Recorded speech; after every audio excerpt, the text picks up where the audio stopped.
Bienvenue à votre journal du Ramadan. Aujourd'hui, nous consacrons un large focus sur la vie et l'œuvre de Thierno Mohamedou Seydou Ba. Le guide religieux est l'initiateur de la retraite spirituelle du Dakar de Médina Gounass. Sans plus tarder, ouvrons la rubrique des reportages du jour.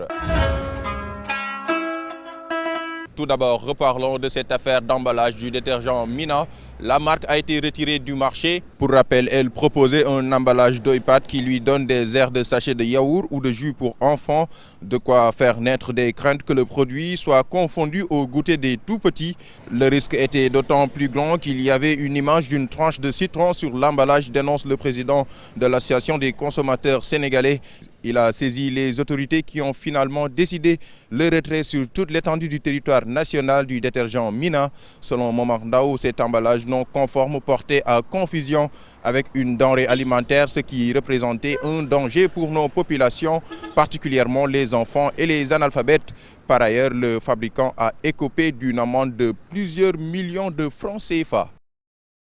Qui doit faire le Ramadan? Une question que vous vous êtes peut-être posée. Le jeûne est une pratique réputée source de bien-être, mais il y a ce que la religion dit et ce que la médecine peut autoriser. Quels sont les points de convergence? La réponse avec Maïmouna Diallo. Ramadan, la simple évocation de ce mois suffit à rendre certains Sénégalais malades. D'autres, tout à coup, sont plus à l'écoute des micros-alertes envoyées par l'organisme. Et pourtant, ne s'abstient pas qui veut. Là aussi, les règles sont strictes. Dieu l'a dit, ceux-là qui sont malades, ceux-là qui sont malades ou qui sont en voyage, le nombre exact de jours durant cette période de maladie ou bien cette maladie, il leur est demandé de s'abstenir de jeûner.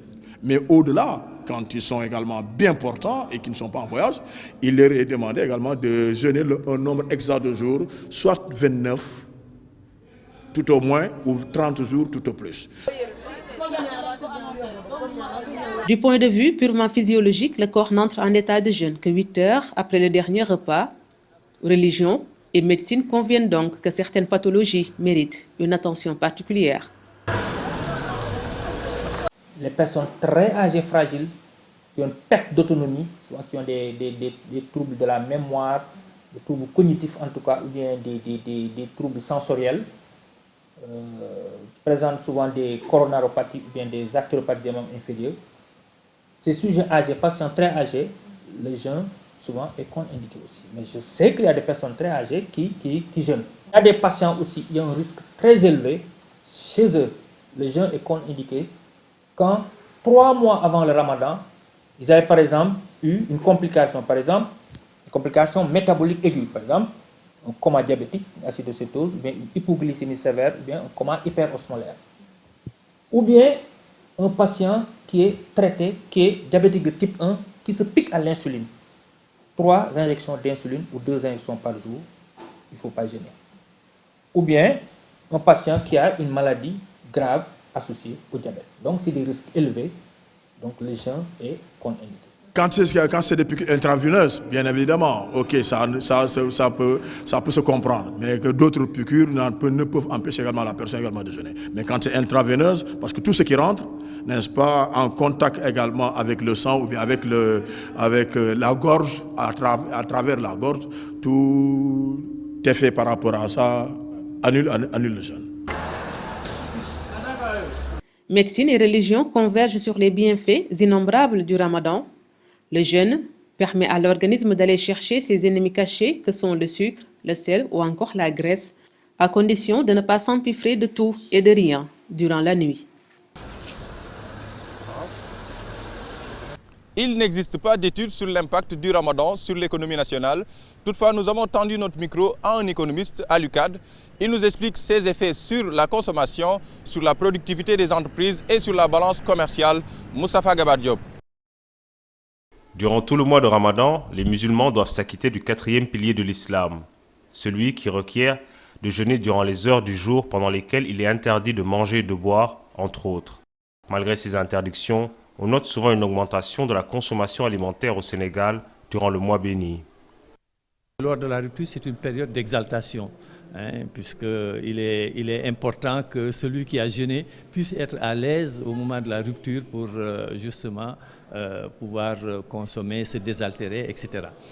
Donc ce qui fait que ça a été une habitude dans les sociétés musulmanes. Vous allez dans les pays arabes, en général, pendant la période de rupture, c'est des totalités de mets qu'on met en place au niveau donc, des familles et des ménages. Mais disons que dans la réalité, évidemment, ces dépenses sont en hausse par rapport donc, à une journée normale.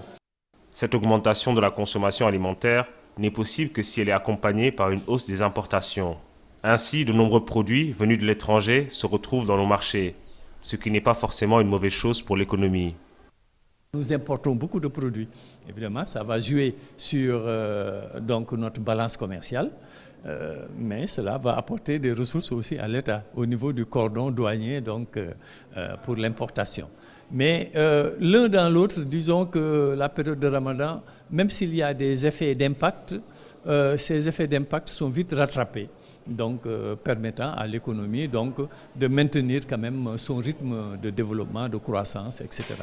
Même si le Ramadan semble être une période fructueuse pour les commerçants, le fait de ne pas manger et boire toute la journée affecte la productivité des entreprises. Donc pendant le Ramadan, nous avons une baisse de la production du fait que les ouvriers, les agents, etc. ont cette tendance de baisse. Parce que la capacité de production diminue par rapport donc, à la volonté justement de l'ouvrier, de l'employé au cours de la journée. Et c'est pourquoi vous voyez souvent que pratiquement dès le début de l'après-midi, à partir de 14 heures, pratiquement, il n'y a plus de production de travail. La zakat ou l'aumône est également une pratique recommandée du Ramadan.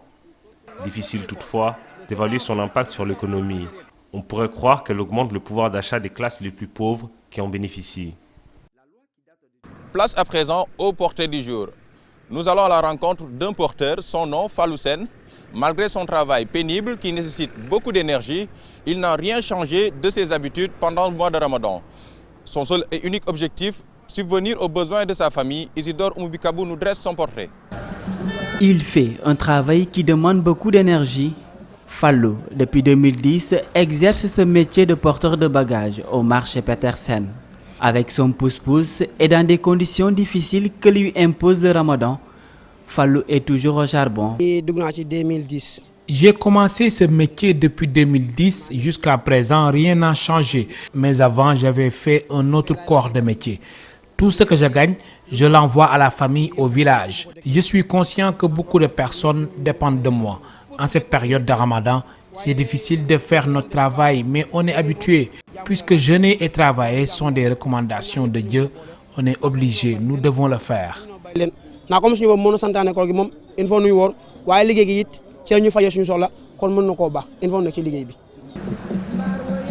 Pas de réaménagement d'horaire, pas de nouvelles méthodes prises en conséquence en cette période de Ramadan.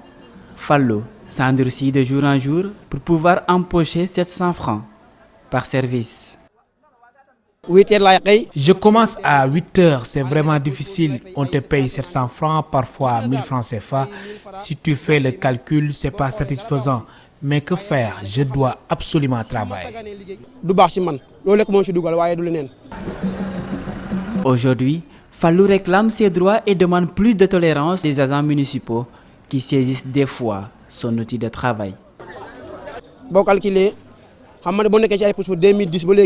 Imagine que toi, tu fais mon métier depuis 2010 et que tu n'as rien réalisé, c'est un problème. On est des citoyens de ce pays. Un travail physique, une dépense d'énergie supplémentaire en ce mois de Ramadan. Habitué, Fallou Sène reste concentré sur son objectif. Je vous le disais à l'entame de cette édition, notre focus du jour s'intéresse à Thierno Mohamedou Seydouba, le guide religieux et l'initiateur de la retraite spirituelle du Dakar de Médina Gounass.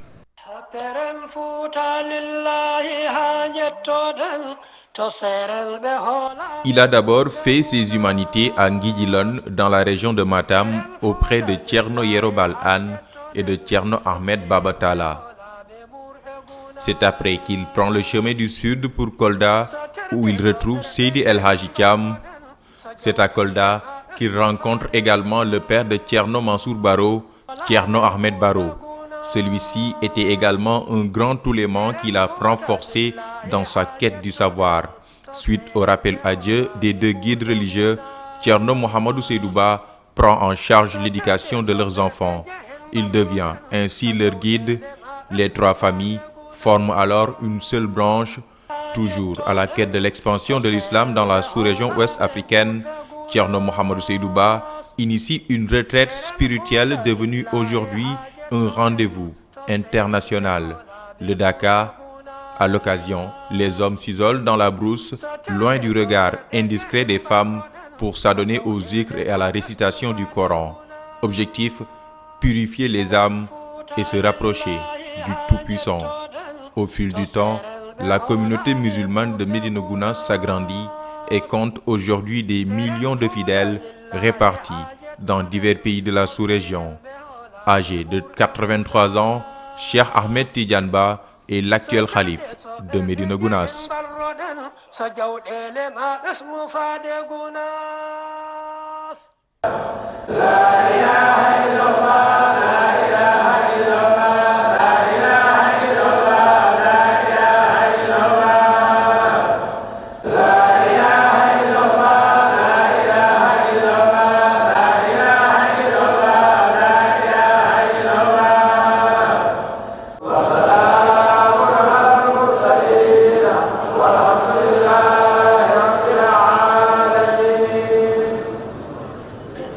Et c'est la fin de ce journal. Merci de l'avoir suivi. Merci également à toute l'équipe de la réalisation. Rendez-vous demain pour un autre numéro.